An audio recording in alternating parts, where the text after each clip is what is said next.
பிழைப்பை தேடி வந்த மக்களுக்கு உழைப்பை தந்து வாழ வைத்த நகரமான நம் சென்னை மாநகரம் உருவாகி 385 ஆண்டுகளை கடந்தும் கம்பீரமாக வளர்ந்து வருகிறது. வான் உயர அடுக்குமாடி குடியிருப்புகள், ஷாப்பிங் மால்கள், மேம்பாலங்கள், மெட்ரோ ரயில் என காலத்திற்கேற்ப உயர்ந்து வந்தாலும் புயல், மழை, வெள்ளம் என இயற்கை சீற்றங்களையும் தாங்கிக் கொண்டு வந்தாரை வாழ வைப்பதில் என்றுமே கைவிட்டதில்லை.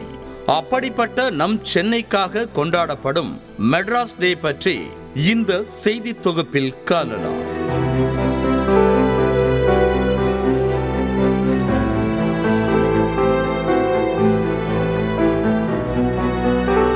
தமிழ்நாட்டின் தலைநகரம் என்பதாலும் இந்தியாவின் முன்னணி தொழில் நகரம் என்பதாலும் நம் மாநிலத்தின் அனைத்து மாவட்டங்களைச் சேர்ந்த மக்களுக்கும் நாட்டின் பல்வேறு மாநிலங்களைச் சேர்ந்த மக்களுக்கும் சென்னை தான் புகலிடமாக இருக்கிறது.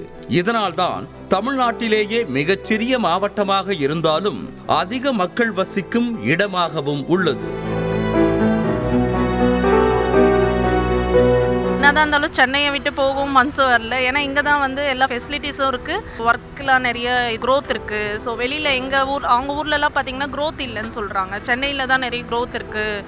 தென்னிந்தியா மட்டுமின்றி நாட்டின் முன்னணி சினிமா நகரமாகவும் இருக்கும் சென்னை மாநகரம் திரையுலகில் சாதிக்க விரும்புவோருக்கு கனவு நகரமாக ஜொலித்து வருகிறது. கோடிக்கணக்கான மக்களை சுமந்த போதும் நாள்தோறும் வெளி மாவட்டங்களில் இருந்தும் வெளி மாநிலங்களில் இருந்தும் நாடி வரும் மக்களை ஒருபோதும் சென்னை மாநகரம் ஓட வைப்பதில்லை. இப்படி வரும் இவர்களுக்கு தள்ளுவண்டி கடை முதல் 5 ஸ்டார் ஹோட்டல் வரை ஏதோ ஒரு வகையில் வாழ்வாதாரத்தை உறுதி செய்து கொண்டிருக்கிறது நமது சென்னை.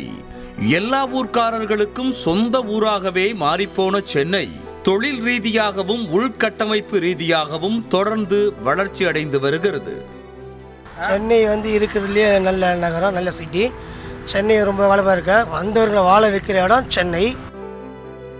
சுற்றுலா தலங்களிலும் தமிழ்நாட்டின் டாப் நகரமாக இருக்கும் சென்னை மாநகரில் மெரினா கடற்கரை, Ripon building, central, Koyambedu market, Saint George கோட்டை, எழும்பூர் மியூசியம் என வரலாற்று சிறப்புமிக்க கட்டிடங்களையும் கோவில்களையும் கொண்டிருக்கிறது. பிரம்மாண்டமான ஷாப்பிங் மால்களை கொண்டாலும் தியாகராய நகர், ரங்கநாதன் தெரு, பாண்டி பசார் உள்ளிட்ட இடங்களுக்கும் வெளிநாடுகளில் இருப்பவர்கள் கூட இங்கு ஷாப்பிங் வருவதுண்டு.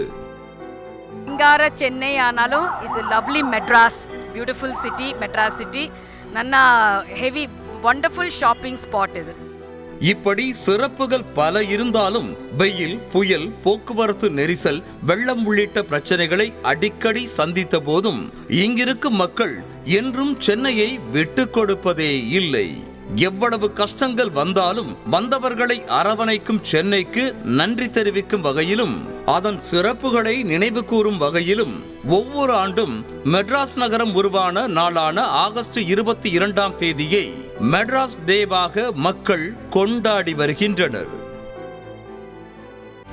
செய்திகளை உடனுக்குடனும் துல்லியமாகவும் தெரிந்து கொள்ள சப்ஸ்கிரைப் பண்ணுங்க.